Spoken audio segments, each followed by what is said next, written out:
Michael Reinmiller. How is everybody? All right.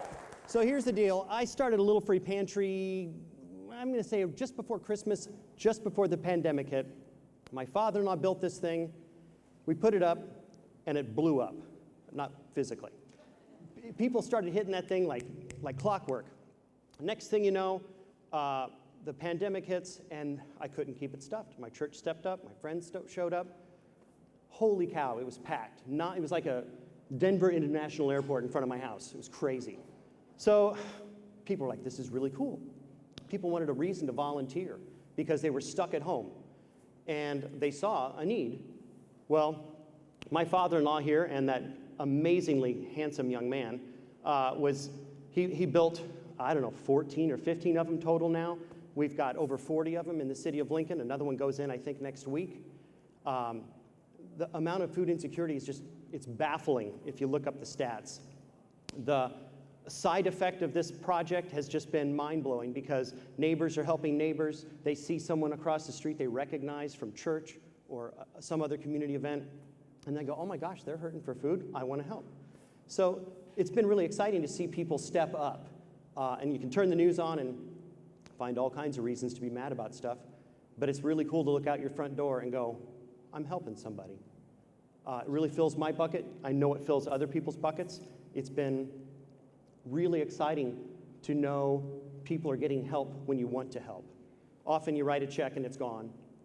But when you see people walking up and you see a lady open her minivan full of crying kids and she's in tears loading up food for her kids, it makes my arm hair stand just thinking about it. It's really heartwarming.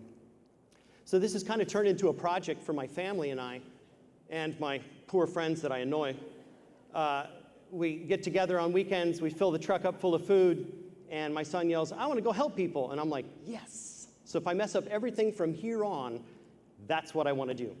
Other folk, we've done weird stuff like this shot here is the Journal Star, those old metal cabinets. My father-in-law did some concoctions with them, and they're now little free pantries.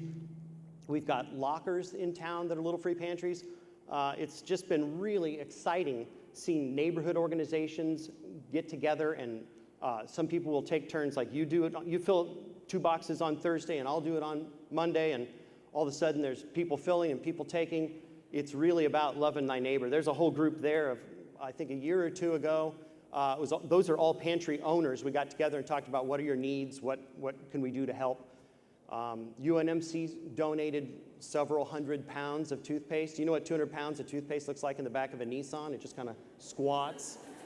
My truck smelled really good for like a month. So anyway, it's just really cool, you know, and you think about if you're in hockey, basketball, football, any sport in the world, right? The more aggressive you are, the more successful you are, right? I mean, you don't see Bo Jackson going, hi, I'm going to go play some football now.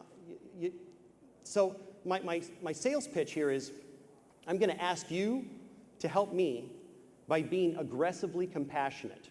Now just think about that for a second, what it means to be aggressively compassionate. Not, hi, how are you doing? I want to help you today. It's, I see a need and I'm just going to do it. I'm not going to ask why.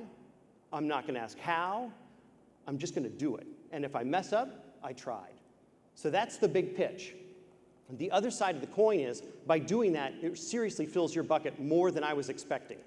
I just thought, put a box out and help out. All of a sudden, every weekend has something to do with this, and it's just been awesome.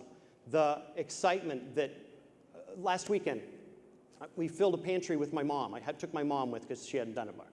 So we go, and this lady shows up, and the lady asked if she could pray with my mom, and I just thought, wow. My mom was almost in tears.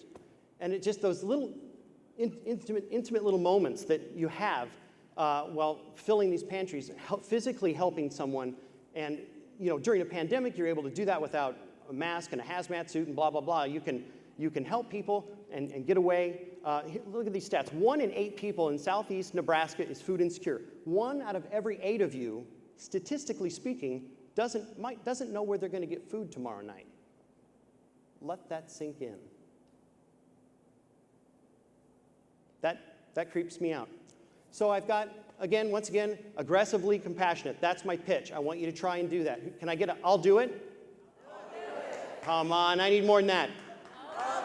Thank you. I have a barcode. If it's not up later, I have cards. Meet me over here. If I sounded like an idiot, it's my wife's fault. She's over there.